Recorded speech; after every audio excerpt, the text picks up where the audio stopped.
Hey guys, it's your girl Lisa with Women Movie Lovers here, and this week I want to discuss kind of the direction of where the movie industry is going and the type of movies that they are diving into. If I look a little tired, it's because I am. I'm riding on like 2 hours of sleep, so try to ignore this. All right, so what caught my attention was this article: John M. Chu to direct Hot Wheels live action movie for Warner Brothers and Mattel. John Chu previously worked on Crazy Rich Asians and In the Heights. So, pretty talented guy. And what they have him doing now is basically creating a movie based off a toy. Hot Wheels, Mattel. I remember Hot Wheels and the commercials and everything. Now, there are no details released about the film specifically, but it does mention that it's going to be showcasing some of the world's hottest and sleekest vehicles. And I'm wondering if it's going to kind of be in the realm of like a Fast and the Furious feel to it. Like, at least the first one or two, where it was really, really about the cars and not superheroes. No shade. Ever since Barbie, really capitalized on that like $1 billion. Do you guys ever think about dying?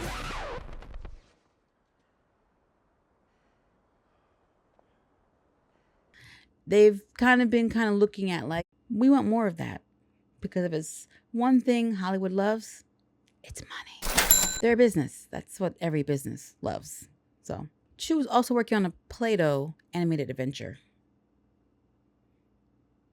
Aesthetically, that might be interesting. But all that aside, it got me thinking about the direction of the movie industry on a whole. And what I found is that, within the different decades, there are certain movies and genres that kind of really are the forefront of that decade.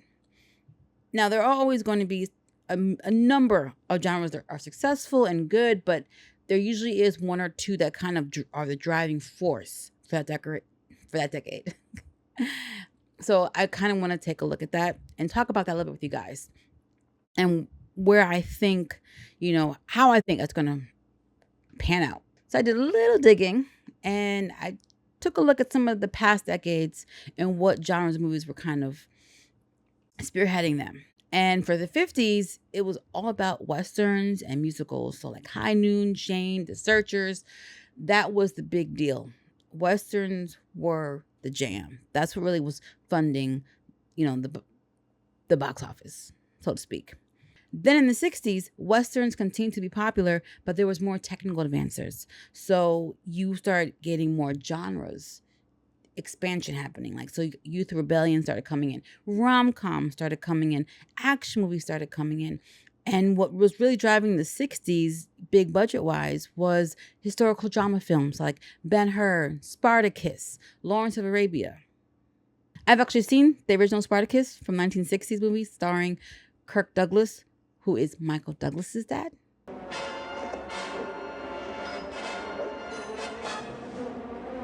Check the chin. I really enjoyed that movie. It was awesome. Epic film. Epic. Then in the 70s, horror films started taking the forefront. Like The Exorcist came in, The Omen came in, Halloween, Jaws. Outside of now, I feel like the 70s have been the strongest decade for horror. You know what I mean? Then we roll into the 80s, where science fiction and action started taking the forefront. And there might have been increased birthday suit happening. Matter of fact, now that you mention it, there was a lot more birthday suit action happening in the 80s, now that I'm thinking about it. It was almost like it was a prerequisite, a requirement. But again, that's when the rise of science fiction and action happened, like E.T., Top Gun, Die Hard, Aliens. Then in the 90s, it was all about action and comedies. So Terminator 2, Speed, Independence Day, Home Alone, Groundhog's Day. Those were the things that they were pouring their money into. Fast forward to the 2000s and 2010s, it became about fantasy franchises. Lord of the Rings, Harry Potter, Pirates of the Caribbean, and the introduction of superhero films. Now, they had been done a few times before, but this is kind of where they really started to make their mark. As we know, X-Men, Spider-Man, Dark Knight, The Dark Knight. Fast forward to the 2020s, where we are now. We're halfway through. And right now, superhero movies are kind of dying down a little bit, and they're starting to focus on video game adaptations like Five Nights at Freddy's, Sonic, Super Mario Brothers, Minecraft, Borderlands. I have noticed a shift even within this decade happening again. So they started off with superheroes. That's kind of dying down. They're hopping on video games. And now they've made another jump because now the shift is happening with toys. So now they're making toys into movies. Not unheard of. It's been done before, but it is now the driving force and the focus. And everything that I've mentioned about the different decades, there was always, romance and action and drama and all that. But specifically, what was in the forefront, what was the most popular genres of those decades are the ones that I mentioned. So right now, there's a shift happening. They're following the money. They're following the audience. And the biggest thing that the 2020s has brought has been nostalgia, a callback to how things were before. We saw it where they were pulling into the 1980s, technically Stranger Things, that type of thing. And reboots, tons of reboots and reimaginings and remakes. Whatever works, whatever's drawing the audience. But even that now is starting to wane. So they have to redirect again. And right now, toys seem to be where they're putting their money. They're putting their focus. We know that Barbie came out in 2023. Very popular, made a billy, okay? As of right now, the amount of toy adaptation to movies happening surprised even me. Now, I know they've discussed this before, but I was only listening. I wasn't really focused. But now that I'm looking, I'm like, there are a lot of toys being turned into movies. So I kind of want to go over some of them right now. Master of the Universe as He-Man, Skeletor, which when I was a little girl, I had He-Man and Skeletor. I loved He-Man. I loved Micro Machines, Cars, Barbie. I loved all of it. And my mom was very good about letting me play with whatever I wanted to play with. I don't know what to tell you. I was a tomboy. Now, as we've mentioned, Master of the Universe is going to be released next year. Not sure what it's going to be about, but that one kind of is within itself. It's good guy, bad guy, different world, whatever. Hot Wheels, again, John Chu was working on that. Don't have the story, but we just know it involves very fast, sleek cars. Polly Pocket is getting a live action film, and it's going to star Lily Collins. Polly Pocket was this little toy doll, and her whole world, her house and everything was you put in the palm of your hand and you play with her. I can't imagine how many kids must have lost theirs or, God forbid, choked on it, put in their mouth or something, chewed or, but I forgot all about Polly Pocket. I forgot all about it. Wow. That's amazing. What would a live action look like? And is Lily Collins going to be miniature in the live action? Because she's got to be. She's got to be. All right. Thomas and Friends. Yes. The Train. But here's what's weird about it. The director is Mark Forster. You know what else he did? World War Z. So he's going to create a movie inspired by Thomas the Tank Engine. And he's the same guy that did World War Z.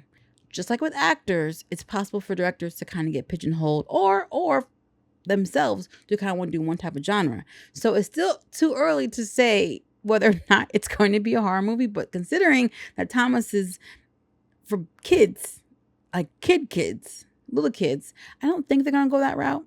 We'll see. Barney, which honestly, I'm kind of shocked that there wasn't a Barney movie more sooner, because Barney in his heyday, he was everywhere. Now, there was a movie that kind of, in a way, reminded me of Barney. That was Death to Smoochie, starring Edward Norton. Ed Norton.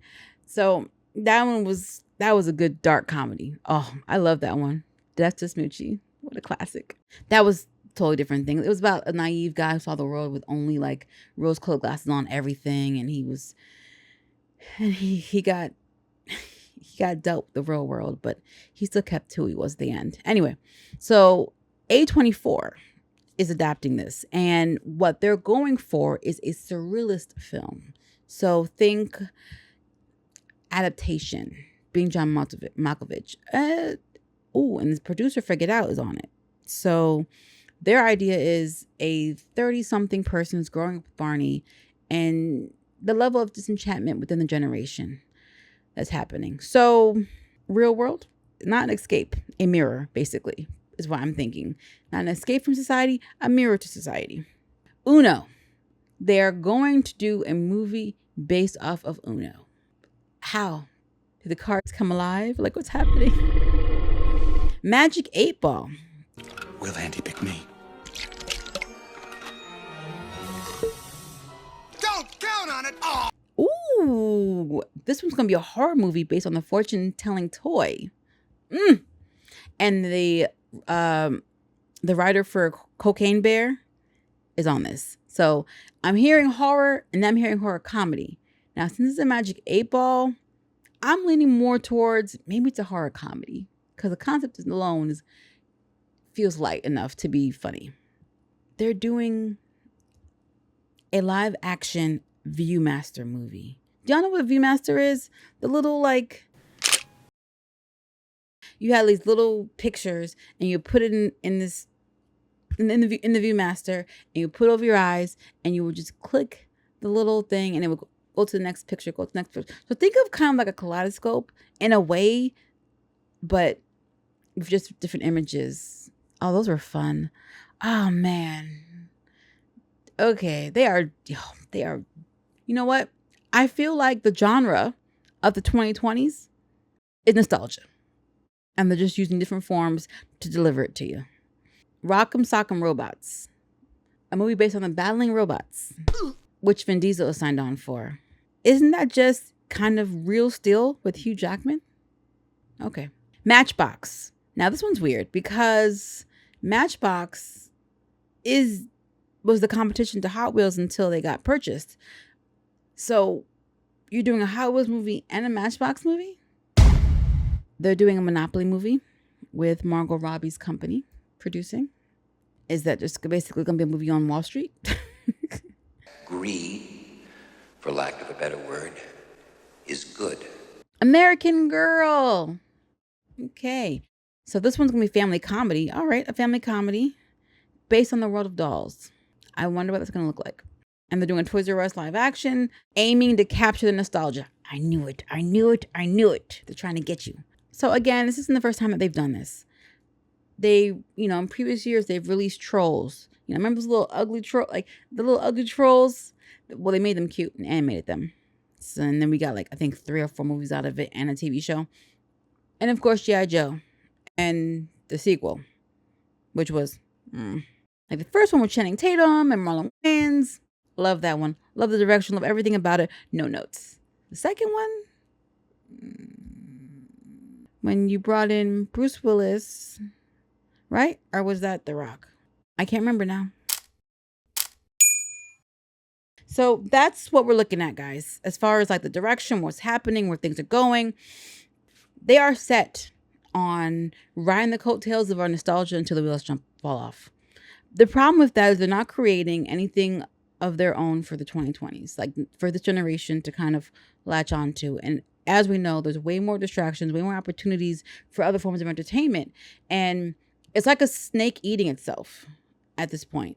We're putting out such crappy movies that people don't want to see stuff. So the only way that you can get people to come to the theater is nostalgia or sequels or remakes, which people are tired of, but that's the only thing they're going to come out for now because they don't trust you with original stuff because you don't put out original stuff. But when you do put out original stuff, because of your track record, they're not going to come out for it. And there needs to be like another shift or a wave or something. Now, don't get me wrong. Some of these ideas I'm very interested in. I don't think there's anything wrong with turning a toy into a movie.